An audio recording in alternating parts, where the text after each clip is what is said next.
8. I studied Romans 8 and I read Romans 8 about this is one of their key texts. This is where they view that it is going to be a literal earth. Now, I don't know if you've heard of Robertson L. Whiteside. I got this commentary when I was a delivery driver in McMinnville, Tennessee. A brother had all kinds of books, and I got this one because I thought, well, the book of Romans is a highly twisted book, and if I could get any book on a commentary besides what I have a handful, I would get this. And let me read it here in a minute when we get to the verse. Let me read that, hold that there. Because some brethren don't believe this, and you may not agree with this. All right, look, let's read.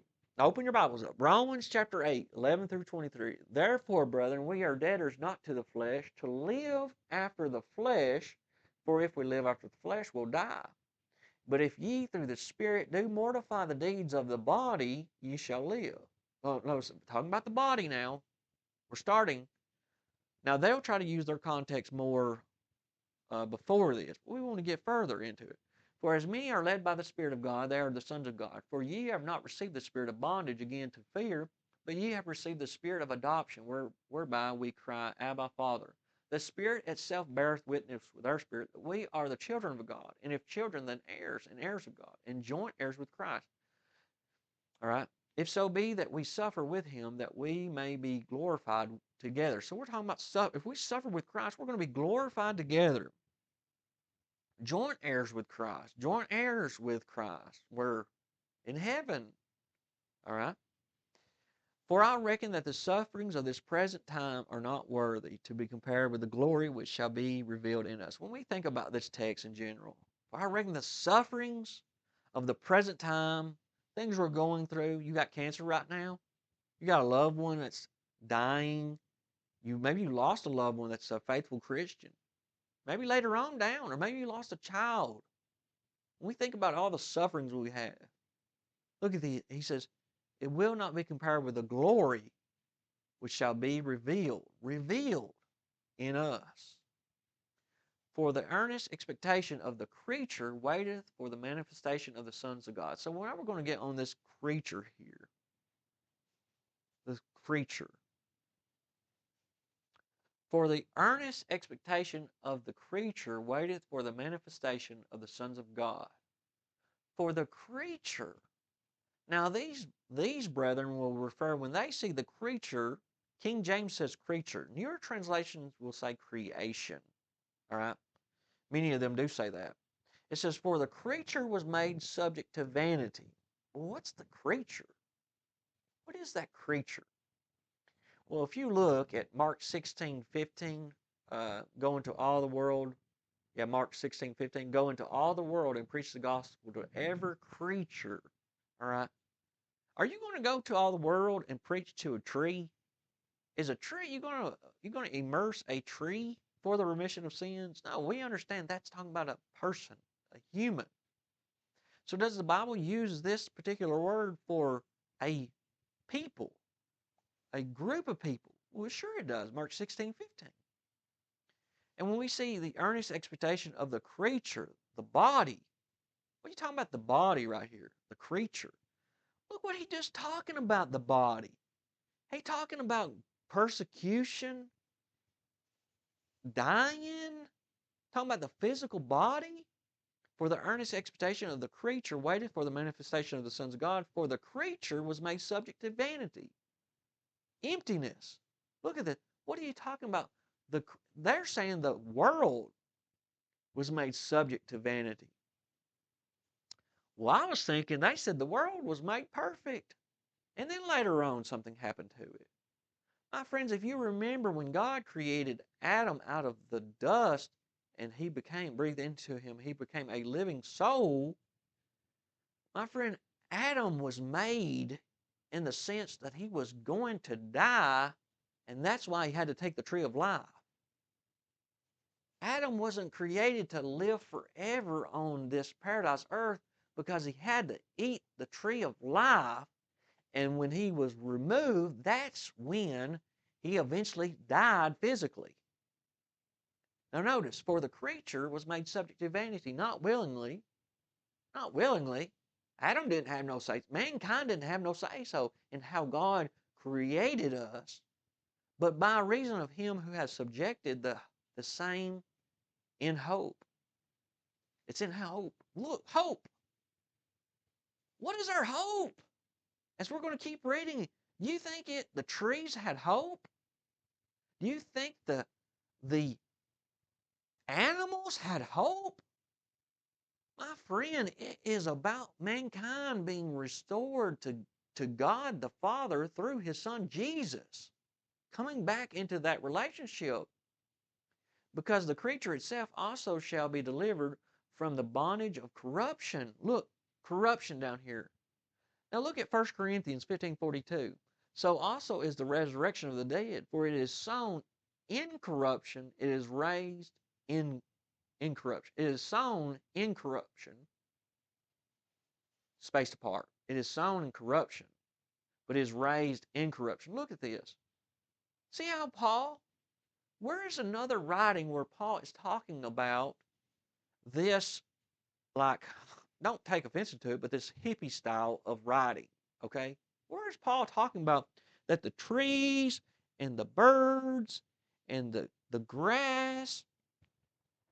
My friends, I believe clearly he's talking about the human body, the bondage of our human body. We're growing old. That's why we got to get things right. That's why we got to endeavoring to keep the unity. The bondage of corruption into a glorious liberty. Look, glorious. Where are other passages? Paul references about it is sown in dishonor, it is raised in glory, a glorious liberty of the children of God. My friends, these verses that they're trying to use about the earth, and that's what they try to use, Romans 8, it's clearly showing within the context, if you go far enough back and see, it's about the body. And then when you keep going, look at this. For we know that the whole creation groaneth. Are you telling me that the trees are grown? Is this the type of language that the trees are saying, oh, I'm in sin? It is the whole creation, mankind. The lost are going to grow old and suffer. The saved are going to grow old and suffer. The lost are going to have cancer. The saved are going to have cancer. It is the whole creation of mankind groaneth and travaileth in pain until now. Until at this point where he talks about, now until now, Wayne Jackson refers to this stage until now, especially in Luke 21, where it talks about unto the Gentiles, and they reference the Roman army. This phrase, until now, he says, can carry the final stage with no future reversal of the process implied. Wayne Jackson. All right, I like Wayne Jackson. I like a lot of his stuff. With his writings, to a country boy like me, I can understand it. I don't need a commentary to talk over my head, and I have to Google all these words. Most time for him, I don't have to. All right? And so he says it's the final stage. If you look at the book of Romans, you're seeing in Romans 1, 2, and 3 about the gospel is now the standard. I'm not ashamed of the gospel of Christ. And he talks about how the Jews have sinned and how the Gentiles have sinned. And until now, and not only they, all right, the they is italicized in the King James. And it says not only they. Who's the they? Why the translators put that in there to help? The whole world. But ourselves. The but is a transition. It's a transition of the cardinal matter. When we see but, it is showing this is the matter. The whole creation groaneth. But ourselves, the transition to the world, to ourselves. Who's ourselves? The Christians, members of the Church of Christ. Not denominationalism. I'm going to try to get a little bit of truth in here to help our friends in these denominations as well. Also, which have the first fruits of the Spirit, even we ourselves groan within ourselves, waiting for the adoption to wit the redemption of our body. Look at this. his whole text, look, he is worried about, he is expression, not worried about, but he is talking about the body. It is just like 1 Corinthians 15 in that sense, what he's talking about, the body, and then he goes on the redemption of our body. The text is not talking about the trees, the plants. It is, man, God is worried about mankind and our soul and being saved and the redemption of our body. For we are saved by hope. Look at this. Look, I should have put this in yellow. Look, for we are saved by hope. Who? We. Trees? Trees have hope. Grass has hope. All y'all eating cheeseburgers? Are you telling me all those Angus cows have hope? No, my friends. We, Christians, are saved by hope. Now, if you've been watching this long enough, you're probably already off of it, some of y'all. But I know some of y'all wanting to study this is still with me. We heard an individual says this is a fellowship issue, and he goes to Romans 8, and he says, for we are saved by hope, but hope that is seen is not hope. Why do I use it? They are using as in the sense of our new bodies, they're determined that it is just exactly like the body they saw. But why in John? This is the biggest thing about the body, but I don't want to get too much on the body. I know there's different views on the body, and it's limited to what we can really know about it, and things like that I'd rather move off of. But 1 John 3, look at this. He says, beloved, now we are the sons of God, and it doth not yet appear what we shall be. So some of us are saying, no, we know exactly what we're going to be. Did John see Jesus? He saw Jesus. But why did he say that it doth not appear what we shall be like? Hey, if you get this, you can see he writes out a lot of great stuff about the contrasting of the resurrection body. He brings up some arguments about Thomas touched him, but he told Mary not to touch him. He ate food. He was able to pass through walls. He even brings up a good argument I never thought about too. I've read about it, but even at one point before the resurrection, did he not pass through a crowd? He was the God-man. There's just some things that's left that we just don't know about the body. But when we go back to about, when I say the body, I'm talking about the new resurrection body. We go back to this, though, we are saved by hope. But hope that is seen is not hope, for what a man seeth, why doth he yet hope for? But if we hope for that we see not, then do we with patience wait for it. My friends, look at this here. Again, this is a transition. It says transition to the cardinal matter. The important matter is ourselves. He's talking to Christians, but he brings in the whole human race. Mankind is going to die. But we Christians have a hope. We Christians. It is not the cedar trees. It is not the grass. It is, when I studied Romans 8, I had an open mind to read it because this was their position, and I didn't read any commentaries. And I got to looking, this is the deal. When you read the context and you start a little bit before what these brothers who hold this new heavens and new earth, you'll see the body, that stands out. Body, joint heirs, glorified. And then when you keep going, Paul transitions it over.